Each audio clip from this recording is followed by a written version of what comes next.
दोस्तों आज हम पढ़ने वाले हैं समुच्चय। इसमें हम पढ़ेंगे समुच्चय के प्रकार और भी कई चीज़ें और साथ ही लगाएंगे इंपॉर्टेंट क्वेश्चन जो हमारी परीक्षा के दृष्टि से इम्पॉर्टेंट हैं या कभी पहले पूछे जा चुके हैं।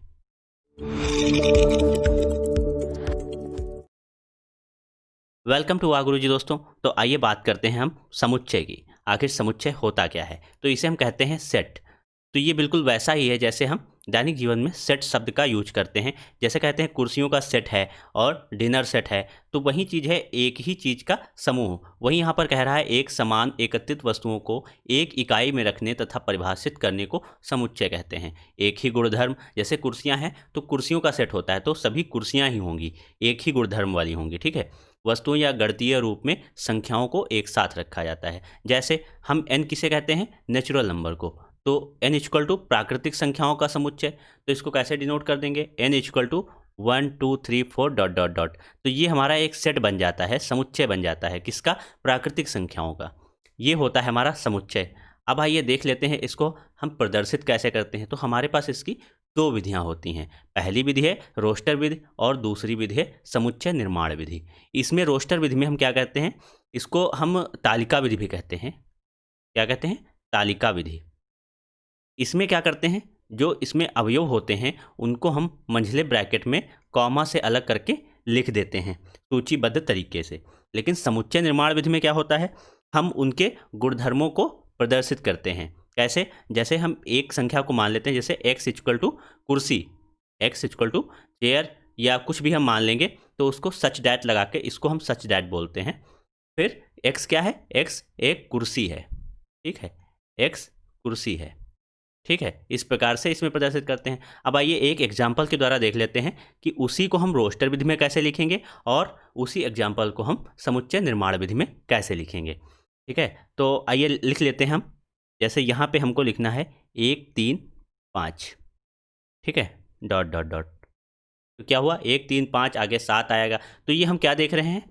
ये हमारी विषम संख्याएं हैं 1 3 5 और आगे भी जो आएंगी वो विषम ही आती चली जाएंगी। तो ये हमारी विषम संख्याओं का समूह है, समुच्चय है। ठीक है, अब इसको हमने तालिका विधि में यहाँ पर लिख लिया है। अगर इसी को हमको निर्माण विधि में लिखना होगा तो कैसे लिखेंगे? तब भी मंझला ब्रैकेट लगाएंगे और लिख लेंगे हम x, और ये क्या हो जाएगा? x विषम संख्या है। ठीक है, ये हमारा हो जाता है निर्माण विधि और ये हो जाती है रोस्टर विधि। यही इसमें प्रमुख अंतर है। अब चलिए देखते हैं समुच्चय के प्रकार कौन कौन से होते हैं। तो सबसे पहला प्रकार है परिमित समुच्चय। ठीक, इसे हम कहते हैं फाइनाइट सेट। क्या कहते हैं? Finite set. ठीक है, इसमें क्या होता है, इसमें जो हमारे अवयव होते हैं वो डिफाइंड रहते हैं कि हाँ हमारे इतने ही हैं। जैसे यहाँ एग्जाम्पल हम ले लेते हैं 1 4 16 64। ठीक, अब देखिए यहाँ पर ये हमें दिख रहा है 1 2 3 4 अवयव हैं हमारे पास, मतलब इतने ही हमारे पास सीमित हैं। अब मान लीजिए असीमित में क्या होता है, अपरिमित में, इसे बोलते हैं इन्फिनिट सेट। ठीक है, इसे क्या बोलते हैं? Infinite set. इसका एक एग्जाम्पल लेते हैं हम। जैसे जैसे ऊपर वाला ही है 1 4 16 64 और डॉट डॉट डॉट डॉट। ठीक है, अब इसमें आगे भी संख्याएं ऐसे ही इसी क्रम में चलती रहेंगी, तो ये हमारा हो जाता है असीमित। लेकिन मान लीजिए यहीं पे हमारा दूसरा एग्जाम्पल दिया होता 1 2, ठीक है, डॉट डॉट डॉट 26। ठीक है, तो ये क्या होगा? डॉट डॉट डॉट यहाँ भी है लेकिन यहाँ पे हमें अंतिम अवयव दे दिया गया है, तो इसका मतलब हो गया 1 से 26 तक अवयव हैं हमारे पास यहाँ पर, मतलब इसमें टोटल 26 अवयव हो जाएंगे हमारे। ठीक है, क्योंकि हमें अंतिम पता है और क्रम कितना है, एक एक का अंतर होता चला जाएगा, तो हमारे पास 26 अवयव आ जाएंगे। तो हमें पता है इसमें टोटल कितने अवयव हैं, तो ये हमारा परिमित समुच्चय होगा। लेकिन यहाँ पर डॉट डॉट डॉट का मतलब होगा इन्फिनिट, तो ये हमारा इन्फिनिट हो जाएगा। तो इसलिए आप कन्फ्यूज नहीं हो, दोनों में अंतर समझ सकते हैं आसानी से। तो अब इसमें कन्फ्यूजन नहीं होना चाहिए। तो आगे चलते हैं और अगले प्रकार में देखते हैं इसको। तो ये है एकल समुच्चय। एकल समुच्चय क्या होता है? यह एक ऐसा समुच्चय होता है जिसमें सिर्फ एक ही अवयव हो। जैसे लिखा हो a इक्वल टू a, ठीक है, तो इसमें एक ही अवयव है, तो ये हमारा एकल समुच्चय हो जाता है, बस इतना सा है इसमें। फिर बात आती है रिक्त समुच्चय। रिक्त समुच्चय को हम क्या कहते हैं? Empty set. एम्प्टी सेट, या इसे ही हम कहते हैं वॉइड सेट या नल सेट। ये सब इसी के नाम हैं रिक्त समुच्चय के। तो रिक्त समुच्चय में क्या होता है? जिसमें कोई भी अवयव नहीं होता है।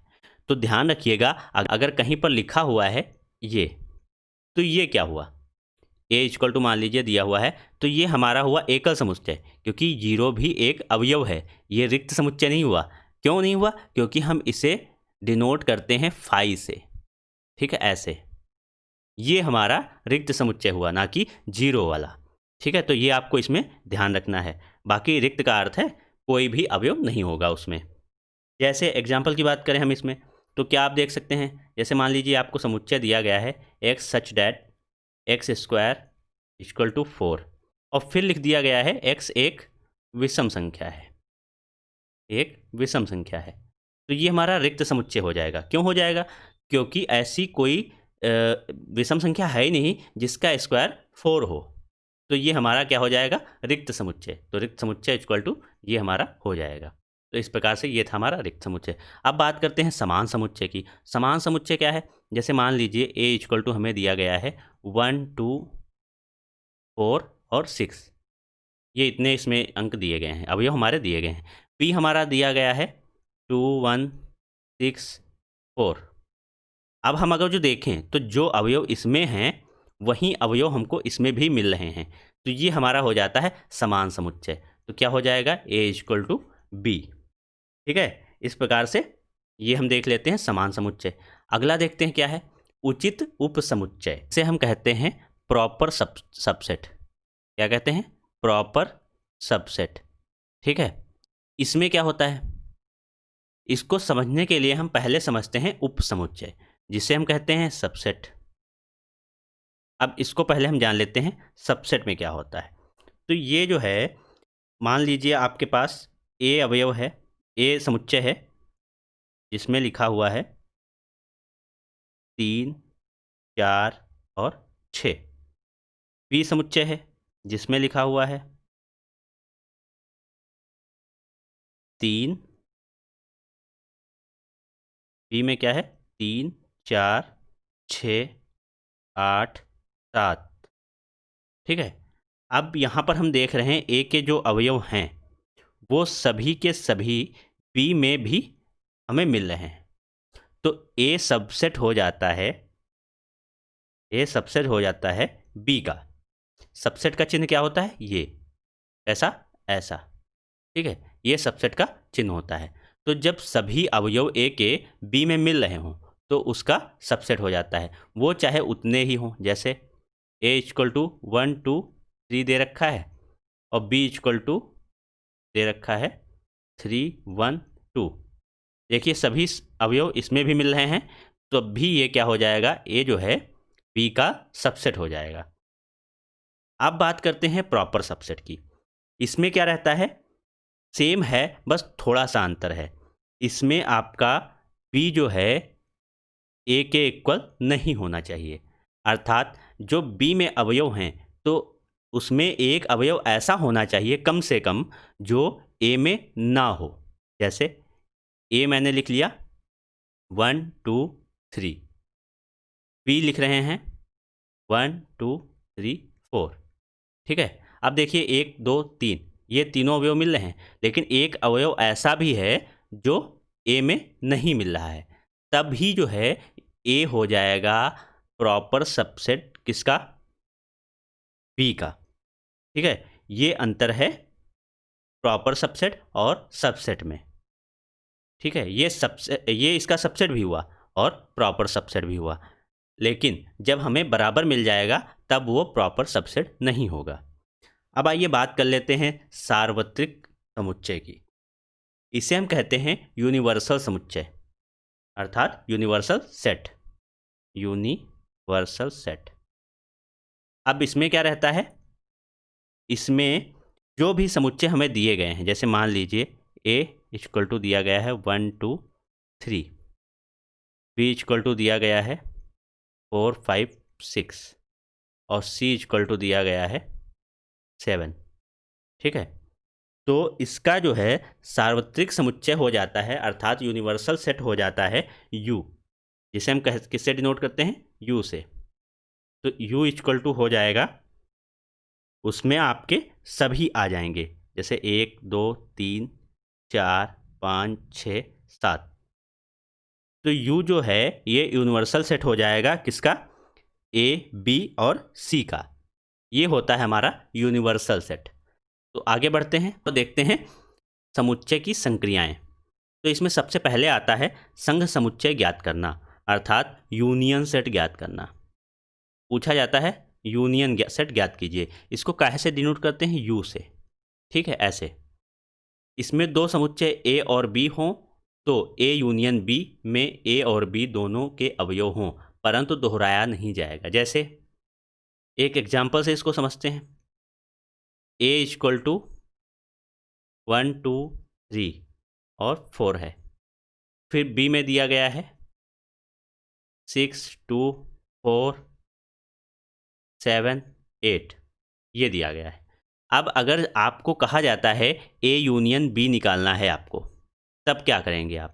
क्या कह रहा है? A और B दोनों के अवयव हों, तो दोनों के अवयव हम लिखेंगे, लेकिन जो कॉमन होंगे उनको एक बार ही लिखा जाएगा। जैसे एक इसमें है तो हमने एक लिख लिया, फिर दो दोनों में है तो हम एक ही बार लिखेंगे, इसको दो बार नहीं लिखेंगे, बस इतना सा करना है आपको। फिर 3 हो गया, फिर 4 हो गया। 4 देखिए दो बार है, लेकिन हम इसमें एक ही बार लिखेंगे। फिर 6 और 7 और 8, ये हमारा हो जाएगा A यूनियन B।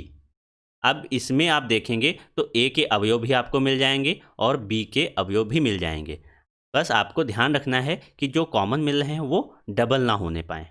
अब बात करते हैं समुच्चयों का सर्वनिष्ठ ज्ञात करना, अर्थात इंटरसेक्शन, इसको बोलते हैं इंटरसेक्शन। ठीक है, तो इसमें क्या करते हैं? इसमें हमारा चिन्ह क्या हो जाता है? उल्टा हो जाता है, उल्टा U।